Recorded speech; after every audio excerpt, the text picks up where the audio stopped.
Hello everyone, welcome to I exam भी। दोस्तों बहुत स्वागत है आप सभी का एग्जाम भी के इस प्लेटफॉर्म में। और दोस्तों हम कह सकते हैं कि एक नए साल की शुरुआत हुई है। आज कौन से साल की शुरुआत हुई है हम कह सकते हैं, हालांकि फाइनेंशियल ईयर भी हमारा 1 अप्रैल से शुरू हो जाता है, बट जो गवर्नमेंट का बजट अभी रिलीज हुआ है उसके अकॉर्डिंग हम कह सकते हैं फिर से एक नई शुरुआत हुई है।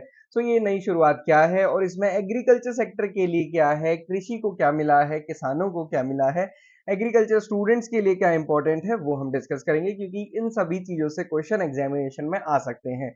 बजट का क्या अलॉटमेंट है, उससे आपको कितना बेनिफिट होगा ये तो मुझे नहीं पता, बट बजट में ऐसा क्या अलॉटमेंट किया गया है जो एग्जाम में पूछा जा सकता है और आपके लिए इंपॉर्टेंट हो सकता है, जिससे आपकी कहीं जॉब लग सकती है, वो मैं आपके साथ डिस्कस करने वाला हूँ।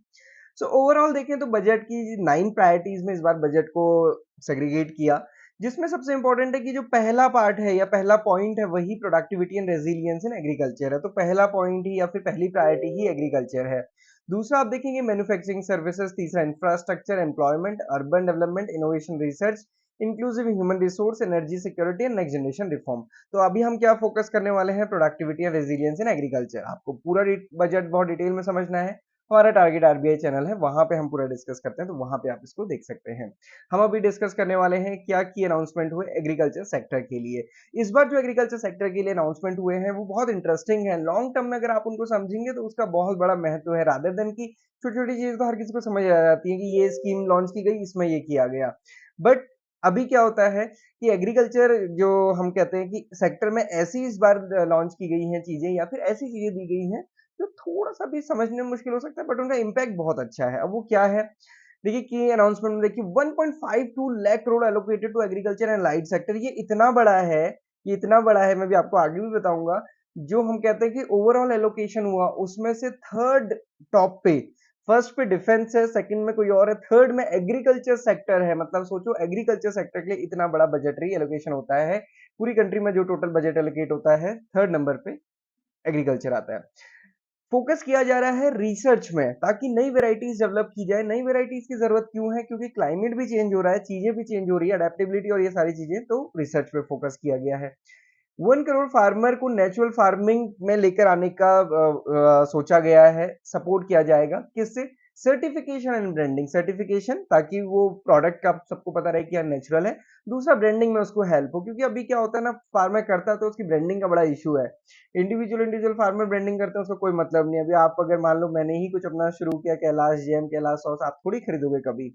अभी किसान क्योंकि फिक्स्ड है, किसान जैम जो ब्रांड है, तो सिमिलरली ब्रांडिंग को यहाँ पे गवर्नमेंट सपोर्ट करने वाली है। 10,000 need based bio input resources establish किए जाएंगे, ताकि केमिकल फर्टिलाइजर या केमिकल्स को कम यूज किया जा सके। Issuance of the Jan Samarth based KCC will be enabled in the 5 states. और इसके साथ साथ जो mission for pulses and oil seed है उसको थोड़ा और ज्यादा फोकस करना है, क्योंकि हमारा ऑयल सीड्स में हैवी इंपोर्ट है अभी भी। Very very important, very important. और जो फ्यूचरिस्टिक थिंग है वो ये है, इसको आप स्टार कर लीजिए, implementing digital public infrastructure for agriculture with states to cover farmer and their lands within 3 years। सारा कुछ डिजिटाइज करना है, जैसा आपने देखा कि पहले एग्री स्टैक की बात की गई थी जो चल रहा है। सिमिलरली डिजिटल प्लेटफॉर्म बहुत सारे गए आए।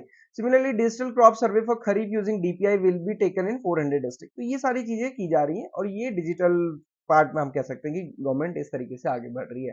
तो डेफिनेटली हमें वो चीजें नहीं है कि ये स्कीम लॉन्च हुई इसमें ऐसा पैसा मिलेगा या ये मिलेगा, यहाँ पे वो सारी चीजें नहीं मेंशन की गई हैं, बट कैसी मेंशन की गई है जो लॉन्ग टर्म में बहुत हमको हेल्प करने वाली है, जिसमें सबसे इंपॉर्टेंट यही है कि 1 करोड़ किसानों को नेचुरल फार्मिंग के लिए प्रमोट किया जाएगा, साथ ही साथ उनको प्रमाणीकरण मतलब सर्टिफिकेशन और ब्रांडिंग प्रोवाइड कराया जाएगा। ओके, सो यही फिर से सारी चीजें हैं इमेजेस के थ्रू। ये देखिए आज के टाइम पे कितना इजी हो गया बजट को पढ़ना।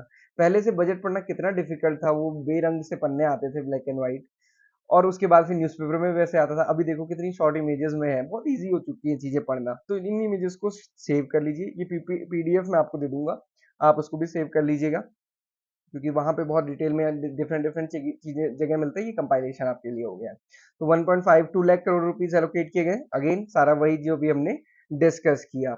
ओके, यहाँ पे देखिए विकसित Bharat by 2047, welfare of farmer अन्नदाता, डायरेक्ट फाइनेंशियल असिस्टेंस दी जा रही है 11.8 करोड़ फार्मर्स को, crop insurance to 4 crore farmers, integration of 1361 mandis under the e NAM, और कितना वॉल्यूम ट्रेड किया गया है 3 lakh crore rupees. Procurement of wheat and rice को बढ़ावा दिया जा रहा है। स्ट्रेटजी क्या है? Boost to agriculture and food processing, application of nano DAP, जैसे पहले नैनो यूरिया था, अभी नैनो डीएपी को एक्सपेंड करना है ऑल एग्रोक्लाइमेटिक जोन, सारे ही एग्रोक्लाइमेटिक जोन्स में। Atmanirbhar oil seeds Abhiyan to be formulate, तभी तो आप देख रहे हैं एनएफएसएम है जो नेशनल फूड सिक्योरिटी मिशन, जो प्रोडक्शन प्रोडक्टिविटी पे फोकस करता है, specially oil seed and oil palm के लिए लाया गया है। Allocation to PMFME scheme ministry of food processing industry की है, increased from 639 to 880 crore rupees in 2024 and 25। Productivity and resilience in agriculture, तो आप वही देखेंगे डिजिटल क्रॉप सर्वे है, जनसमर बेस केसीसी है। फाइनेंशियल सपोर्ट दिया जा रहा है किसके लिए? Nucleus breeding centre for the shrimp brood stocks to be provided. ये बहुत इंपॉर्टेंट है क्योंकि आप देखेंगे जो हमारा फिशरीज एक्सपोर्ट भी है उसमें जो हाई वैल्यूड चीज है वो श्रिम्प प्रोडक्शन ही है। श्रिम्प और प्रॉन में डिफरेंस होता है, क्या डिफरेंस होता है सोचिएगा।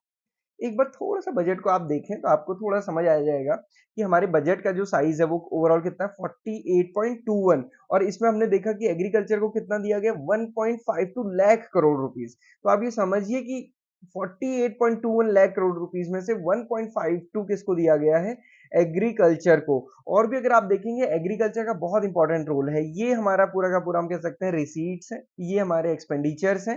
रिसीट्स मतलब पैसा कहाँ से आता है, तो दो जगह से आप ब्रॉडली समझ सकते हैं। एक होती है कैपिटल रिसीट्स जो यहाँ पे मेंशन्ड है, और दूसरी होती है रेवेन्यू रिसीट्स। ओके, कैपिटल मतलब कुछ गवर्नमेंट के पास जो बड़ी चीजें हैं वो, रेवेन्यू मतलब जो डेली ट्रांजेक्शन या रूटीन ट्रांजेक्शन हैं जैसे टैक्स वगैरह होते हैं, तो आप भी देख सकते हैं डिफरेंट टाइप के टैक्सेस किस में आते हैं, रेवेन्यू रिसीट्स में। ऐसे ही गवर्नमेंट दो टाइप से एक्सपेंडिचर करती है, एक तो कैपिटल एक्सपेंडिचर होता है, मतलब कुछ बड़ा चीज होगा जिसमें कि कंस्ट्रक्शन होगा, इंफ्रास्ट्रक्चर डेवलपमेंट, ये सारी चीजें होंगी जिससे कि फ्यूचर में इनकम जनरेट होगी। और दूसरा एक्सपेंडिचर होता है जो हम कहते हैं जिसको capital none other other expenditure में आता है। बेसिकली अगर हम देखें तो कैपिटल एक्सपेंडिचर तो ये हो गया, ये अदर एक्सपेंडिचर में आएगा। और इसमें क्या अदर एक्सपेंडिचर में चीजें आती है, वो चीजें जो हमारी वापस नहीं आनी मतलब आप देखिए जो सैलरी है, पेंशन है, इंटरेस्ट पेमेंट है ऑटोनोमस बॉडीज के लिए, ये सारी चीजें इसमें आती है, तो ये अदर टाइप का एक्सपेंडिचर हो गया। तो ये आपको थोड़ा सा ध्यान रखना है कि दो टाइप का हमारा मेजरली रेवेन्यूज, वैसे ही हमारा क्या चीज यहाँ पे हमारा एक्सपेंडिचर होता है। तो पैसा इधर से आता है, इधर पैसा जाता है, पैसा कहाँ से आया, पैसा कहाँ से गया। बट इसमें आप थोड़ा सा देखेंगे तो स्कीम एक्सपेंडिचर में देखिए 20.22 लाख करोड़ रुपीस है।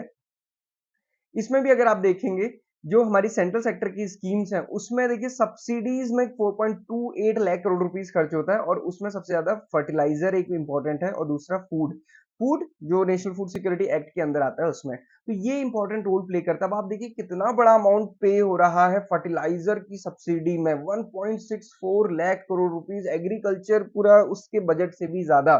तो आप समझ सकते हैं कि अगर ये चीज किसी भी तरीके से कम आएगी तो ये पैसा कहीं ना कहीं दूसरी जगह बेटर जगह जगह यूटिलाइज हो पाएगा।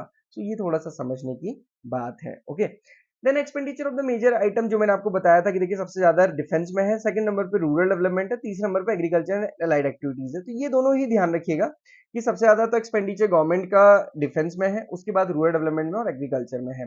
रूरल डेवलपमेंट में क्योंकि मनरेगा स्कीम है, प्रधानमंत्री ग्रामीण सड़क योजना, बड़ी बड़ी स्कीम्स है, और यहाँ पे भी एग्रीकल्चर में उसके बाद है। तो उसके बाद देखिए बाकियों में इतना कम है, सबसे ज्यादा डिफेंस, देन रूरल डेवलपमेंट और एग्रीकल्चर अलाइड। तो इससे पता चलता है कि प्रायोरिटी क्या है गवर्नमेंट की। ओके, अगर ओवरऑल भी देखेंगे परस्यूट ऑफ विकसित भारत में चार मेजर कास्ट यहाँ पे फिक्स की गई है, अन्नदाता फार्मर, दूसरा गरीब पुअर, तीसरा महिलाएं वुमेन, और चौथा युवा और यूथ। ओके, और बजट की थीम भी यही है, एम्प्लॉयमेंट स्किलिंग एमएसएमई और मिडिल क्लास। सो अगेन सारी चीजों को फिर से आप हम कहते हैं कि जो गवर्नमेंट की प्रायोरिटीज हैं, जो उसमें सबसे पहला पॉइंट है productivity and resilience in agriculture, फिर से आप इसको देख सकते हैं, रिवाइज कर सकते हैं। तो वही सारी चीजें जो भी हमने इमेजेस में डिस्कस किए। नेचुरल फार्मिंग में क्या यहाँ पे फोकस किया गया, श्रिम्प प्रोडक्शन में, और इसको कौन फैसिलिटेट करेगा, नाबार्ड। डिजिटल पब्लिक इंफ्रास्ट्रक्चर, और साथ ही साथ ये स्पीच से पन्ना लिया गया है। स्पीच में जो हमारे फाइनेंस मिनिस्टर हैं उनकी जो आज स्पीच हुई थी वहां से मैंने ये लिया गया। इंपॉर्टेंट स्कीम का बजटरी एलोकेशन देखेंगे तो यहाँ पे क्रॉप इंश्योरेंस स्कीम प्रधानमंत्री फसल बीमा योजना में 14,600 है, लास्ट टाइम 15,000 करोड़ रुपीस था। मॉडिफाइड इंटरसवेंशन स्कीम में इस बार 22,600 करोड़ रुपीस है, जो लास्ट टाइम 18,500 रहा एक्चुअल में। ओके, सिमिलरली आप देखेंगे प्रधानमंत्री किसान सम्मान निधि में कोई चेंज नहीं है, 60,000 इस बार भी एलोकेट किया गया है। तो मोर और लेस यही है, इससे ज्यादा कोई इंपॉर्टेंट चीजें यहाँ पे नहीं है। एग्रीकल्चर रिसर्च में आप देखेंगे तो गवर्नमेंट ने ये सारे स्कीम्स को चेंज करके इस नेम के अंदर लेकर आया है। अभी आप देखेंगे ये स्ट्रेंथनिंग ऑफ केवीकेस, पहले ये इस टाइप से रहती थी, अभी इस टाइप से थोड़ा सा यहाँ पे चेंज किया है। आप देखिए इस बार कुछ भी अलॉटमेंट नहीं है और इस बार ये शुरू हुआ है। तो ये रिसर्च में आगे नहीं इतना इंपॉर्टेंट नहीं है, आपको क्या समझना है जो ऊपर की चीजें रही है। This is all for today, thank you everyone for watching this video.